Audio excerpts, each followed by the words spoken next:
بسم الله الرحمن الرحیم. ګرانو کتونکو په پایتن پروګرامینګ لیکچر 10 کې تاسو ته ویلکم وایم. نن به مونږه کنټرول سټرکچرز وایو. پایتن کې کنټرول سټرکچرز او په نن لیکچر کې مونږ بیا اف ایلس باندې خبره کوو ان شاء الله.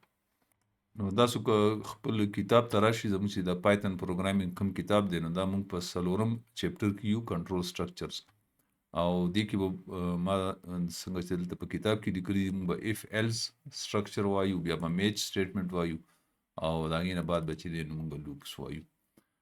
ښه اوسه پورې چې مونږ څومره پروګرامینګ کړی دی په پایتن کې نو هغه پروګرام اکزیکیوټ کیږي په یو سیکوینس کې.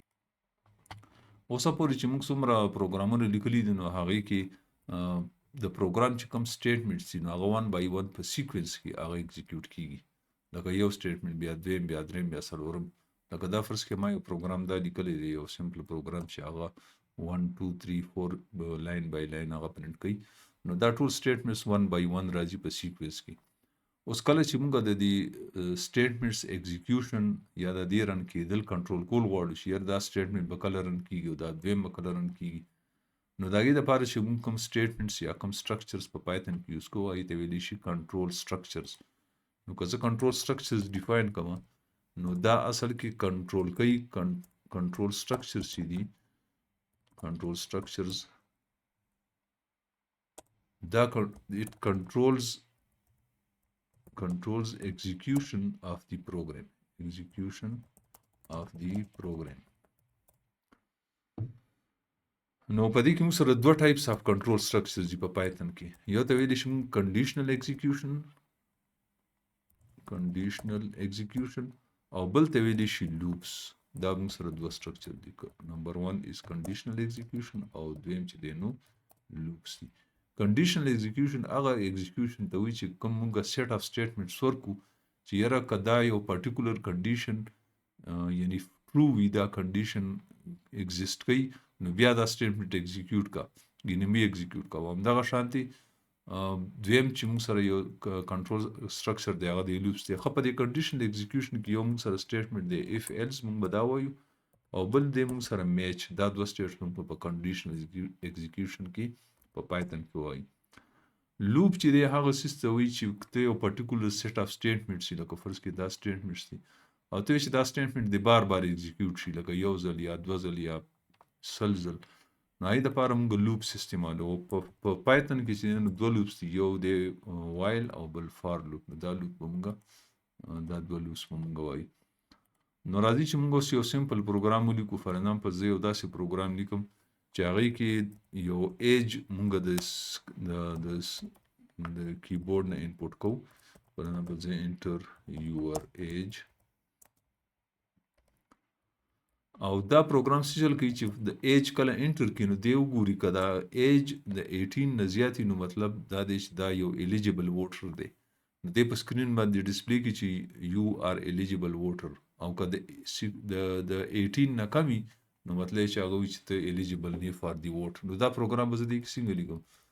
نو د ټول نه مخکې خو به زه دا په انټیجر کې کنورټ کړم.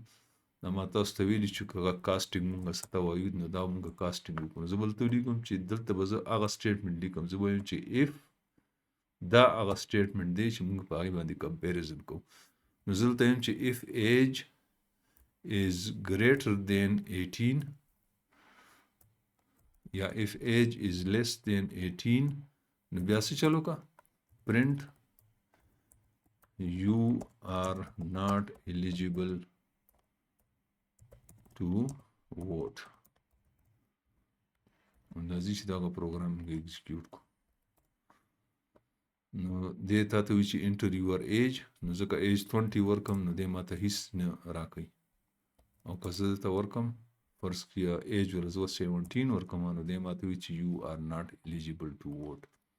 نو ګوره دا سټیټمنټ چې دی دا په دې لومړني کنډیشن کې چې کله ما ایج دله فار ایگزامپل 50 ورکو نو دا سټیټمنټ ایگزیکیوټ نه کو. دا سټیټمنټ ولې ایگزیکیوټ نه کو؟ ځکه چې دا کنډیشن ټرو نه و. ایج از لیس دین 18 نه و بلکې ایج ګریټر دین 18 و. نو د دې سټیټمنټ ایگزیکیوشن دا بیسډ آن دیس کنډیشن. نو دې ته ویل ځکه موږ دې ته کنډیشنل ایگزیکیوشن وایو. کله چې موږ دلته راشو باندې دې ته کنډیشنل ایگزیکیوشن ځکه وایي. نو دا د اف دا موږ چې دا کوم اف سټیټمنټ لیکلی دی نو د دې ساینټکس دی د دې دا موږ څنګه لیکلی شو دا ما دې بک کې ورکړي دي چې د اف سټیټمنټ ساینټکس چې دی نو هغه دا دی اف یعنی کی ورډ اف په تو لیکي او بیا به دلته کې کنډیشن لیکي او بیا به دلته کې سټیټمنټ لیکي او بیا ایلس. نو که دا کنډیشن ټرو وي نو دا سټیټمنټ به ایگزیکیوټ شي او که دا کنډیشن ټرو نه وي نو بیا به داس نه. نو په دې کې ما ایلس نه دی لیکلی. اوس که زه دلته کې ایلس ولیکم نو دلته کې خو لیکلی چې یو آر ناٹ الیجیبل نو زه به دلته ولیکم چې پرنټ یو آر الیجیبل ټو ووټ.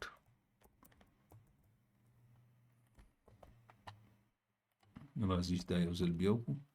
زه درته ایج ورکوم فار ایگزامپل 70 نو دې ماته وایي چې یو آر الیجیبل ټو ووټ او زه ایج ورکوم 12 یو آر ناٹ الیجیبل ټو ووټ. اوس راځو مونږه په دې سټرکچر باندې چې دا سټیټمنټس مونږه څنګه لیکلی شو.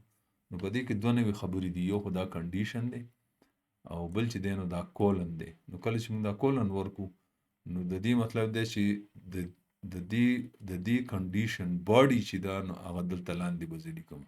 نو کله چې زه نیکسټ سټیټمنټ ورکوم د کولن نه پس نو هغه ضروري دی چې زه دا انډنټ کړم یعنې دلته کې زه ټیب ووهم او دا دلته راشي. که ټیب ونه وهم او دلته ولیکم نو دا ماته به ایرر راکوي.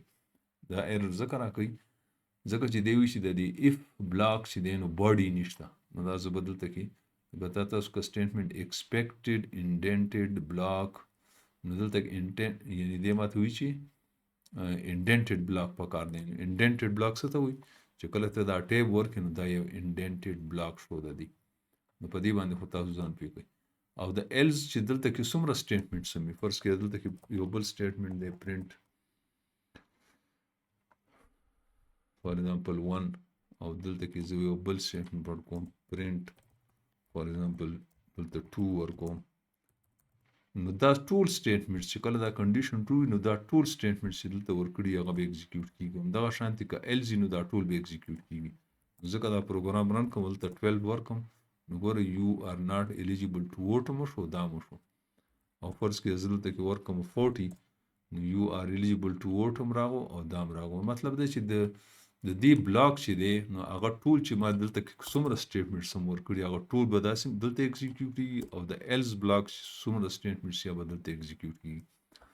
د دې بلاک نه بهر چې کوم سټیټمنټ دي لکه فرض کې زه دلته یو سټیټمنټ ولیکم او دلته ولیکم چې پرنټ فار ایگزامپل end نو هغه د دې بلاک نه بهر دی. د دې end سټیټمنټ دې کنډیشن سره هیڅ تعلق نشته. زه فرض کې دا پروګرام اوس ایگزیکیوټ کوم او زه ایج ورکوم فار ایگزامپل 30 نو دا به دا دوه سټیټمنټس هم ایگزیکیوټ کو او بیا end هم ایگزیکیوټ کو. او که زه فار ایگزامپل 12 هم ورکوم نو ګوره دا دوه سټیټمنټس هم ایگزیکیوټ کو او دا end هم ایگزیکیوټ. مطلب چې د دې بلاک نه بهر کوم سټیټمنټس دي نو هغه به نارمل په سیکوینس کې به هغه ایگزیکیوټ کیږي. اوس مونږ راځو دی کنډیشن ته.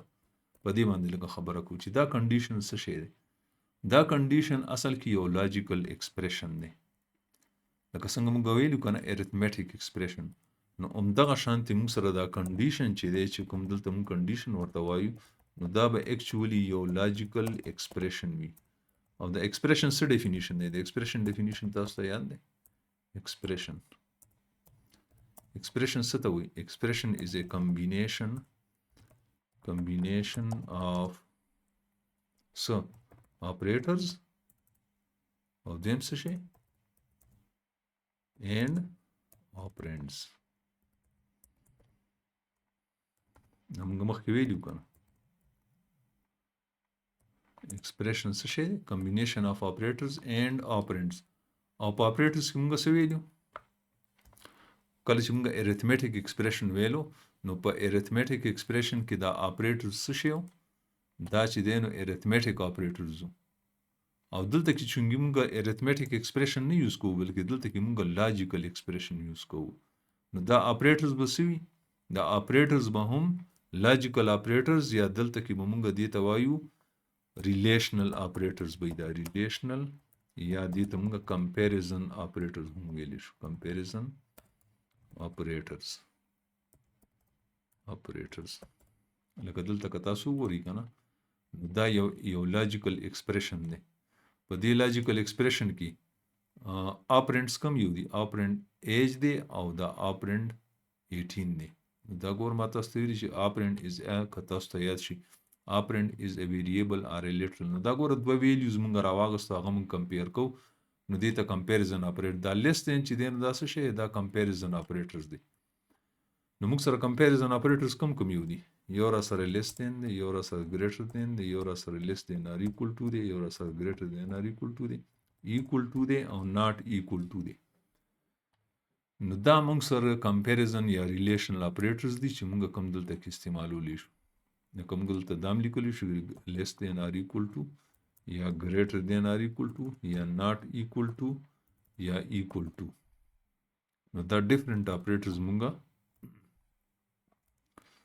دلته کې یوز کولی شو. دې ته ویلی شي لاجیکل، دې ته ویلی شي ریلیشنل اپریټرز او دغه موږ دلته ویلي دي.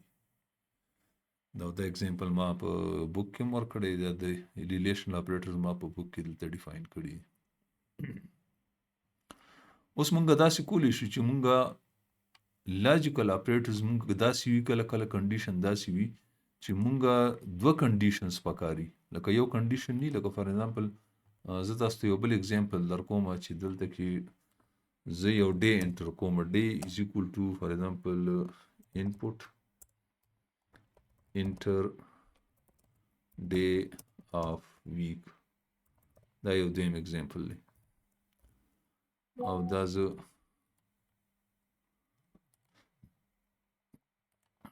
ورکوم انټ. ها دی ډے آف دی ویک دا پروګرام زما بس چل کوي، زه دا ډے کمپیر کوم او زه یم که دا ډے چې دی دا کومه ډے چې ما دلته انټر کا که دا فار ایگزامپل 1 to 7 نوي، یعنی څه مطلب که دا د دې په منځ کې نوي ډے آف دی ویک نو مطلب دی چې دا یو انویلډ ډیټ. دا 1 to 7 چې دی نو یو ویلډ ډیټ دی، ویلډ ډے آف ویک دی. ٹھیک شو؟ او که دا نوي نو د دې مطلب دا چې دا انویلډ دی. نو دا ماته یو پروګرام دی ماته دا پرنټ کی. دا به زه دلته څنګه کوم؟ زه به دلته لیکم چې if day is less than 1 or day is greater than 7 نو بیا څه چلو کا print invalid day. مطلب چې تا غلط day انټر کړی ده. else print valid day. راځي چې دا پروګرام رن کو. انټر ډے آف دی ویک فار ایگزامپل ما 2 انټر کو نو دی ماته وی چې ویلډ ډے او فرض کړه ما 10 انټر کو نو دی انویلډ ډے. دا زما نو دلته که تاسو ګورئ نو مونږ سره دوه کنډیشنز دي، دا یو کنډیشن دی او دا بل کنډیشن دی او دا مونږ په څه باندې رایوزي کړي؟ دا مونږ په یو لاجیکل اپریټر باندې رایوزي کړي. نو دې ته ویلی شي لاجیکل اپریټر. او لاجیکل اپریټر څه ته وایي؟ لاجیکل اپریټر دې ته وایي چې مونږ کله دوه لاجیکل ایکسپریشنز رایوزي کوو، لکه دا یو دی دا بل دی کې مونږ ملټیپل هم کیدی شو نو هغې ته لاجیکل اپریټر وایي. یو بل لاجیکل اپریټر مونږ سره په پایتن کې یو آر دی، یو اینډ دی، یو ناٹ دی. نو دلته مونږ آر استعمال کړی شي، یعنی که فرض کړه ډے د 1 نه کمه وي یا ډے د 7 نه زیاته وي نو بیا ته دا وګوره چې دا انویلډ ډیټ. ها اوس دا پروګرام کې زه لږ نور موډیفیکیشن کوم چې که دا ډیټ ویلډ وي نو دې کې ته ما ته ووایه چې دا کم ډے د انټر کو چې دا ورکینګ ډے دی او که نه. یعنی مطلب دا دی چې که دا فرام 1 to 5 وي، یعنی فرام منډے to فرایډے وي نو مطلب چې دا ورک ډے دی، ورکینګ ډے. او که دا 6 to 7 وي نو مطلب چې دا ویکند. دا پروګرام به زه دې کې څنګه انکارپوریټ کوم؟ نو ګوره که دا ډیټ د 1 نه کم او 7 نه زیات نو انویلډ ډیټ خو خبره دلته ختمه شوه. دا کنډیشن به زه دلته کې لیکم. دلته به زه لیکم چې if day is if day is less than or equal to 5 یعنی دا د 1 to 5 نو بیا څوکه print working day یعنی day خو دی صحیح ویلډ خو else print weekend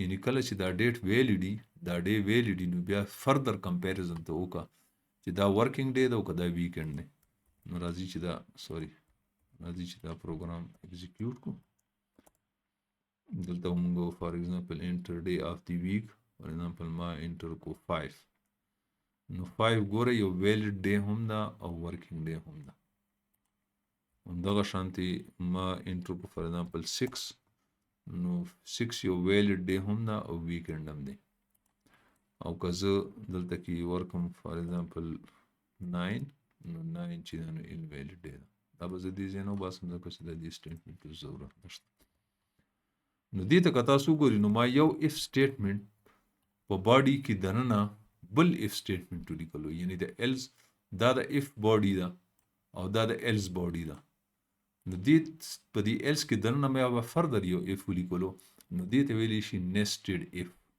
او دې ته موږ په پروګرامینګ ټرمینالوجي کې nesting وایو نو دا nesting به یوازې موږ په کنډیشنل ایگزیکیوشن کې نه بلکې دا په لوپس کې هم دا موږ استعمالو دا ټرمینالوجي نو nest دې ته ویلی شي nesting یا دې ته ویلی شي nesting block یعنی block within block of code within another block of code دا کانسیپټ لکه تاسو ذهن کې واچوي دا موږ بار بار دا nesting په دې پروګرام کې استعمالېږي nested blocks دې ویلی شي لکه دا یو بلاک شو دا د دې اف باډي شو دا د ایلس باډي شو او د ایلس په باډي کې چې نو بیا موږ یو بل اف ولیکل نو دې ته موږ ځکه nesting وایو نو دې سره موږ دا اف سټیټمنټ دلته ختمیږي نیکسټ موږ ان شاء الله میچ سټیټمنټ وایو ځکه واپس راشم خپل نننی لیکچر ته دا لږ تاسو ته ریکیپ کوم موږ کنټرول سټرکچر ویل او موږ کنټرول سټرکچر موږ څه وایو کنټرول سټرکچر هغه سټیټمنټس دي چې موږ کوم باندې کنټرول کوو ایگزیکیوشن اف دی پروګرام بیا ما تاسو ته ویل چې دوه ټایپس اف کنټرول سټرکچرز دي کنډیشنل ایگزیکیوشن چې هغه باندې ایگزیکیوشن اف دی سټیټمنټ بیسډ وی آن ا کنډیشن نو پای کې یو اف ایلس دی یو میچ دی اف ایلس موږ ویلو میچ ان شاء الله نیکسټ لیکچر کې تاسو ته وایم او د دې نه بعد چې لوپس دي لوپس هغه سټیټمنټس دي چې په کوم موږ سیټ اف سټیټمنټس بار بار ایگزیکیوټ کول غواړو هغه موږ په لوپس کې اچو نو موږ سره دوه ټایپس اف لوپ دي وایل او فار دا موږ ان شاء الله وایو بیا موږ وایو چې کنډیشن څه ته ویل کله چې موږ دا اف کنډیشن ولیکلو نو دا کنډیشن چې دی نو څه شی دی نو دا کنډیشن موږ وایو چې دا اصل کې یو لاجیکل ایکسپریشن دی اریتمیټیک ایکسپریشن خو موږ ویلو او دا لاجیکل ایکسپریشن دی او جنرال د ایکسپریشن کا هغه لاجیکل وي کې اریتمیټیک وي دا هغه ډیفینیشن دی چې دا کمبینیشن اف اپریټرز اینڈ آپرینډز دي خو لاجیکل ایکسپریشن چې دی نو دا د کمبینیشن اف ریلیشنل آپریټرز اینڈ آپرینډز یا لاجیکل آپریټرز اینڈ آپرینډز دي موږ سره ریلیشنل آپریټر یا کمپیریزن آپریټرز کوم دي دا موږ سره کمپیریزن آپریټرز دي بیا دا نه پس موږ لاجیکل آپریټرز ویل چې کله موږ دوه لاجیکل ایکسپریشنز رايوځای کوو هغه موږ په لاجیکل آپریټرز باندې او موږ بیا ویل چې موږ سره درې لاجیکل آپریټرز دي په پایتن کې او دا نه بعد چې موږ nesting ویلو چې nested blocks چې نو هغه څه ته وایي نو نیکسټ لیکچر ان شاء الله زه به تاسو ته په دغه باندې په میچ سټیټمنټ باندې کوم شکریہ السلام علیکم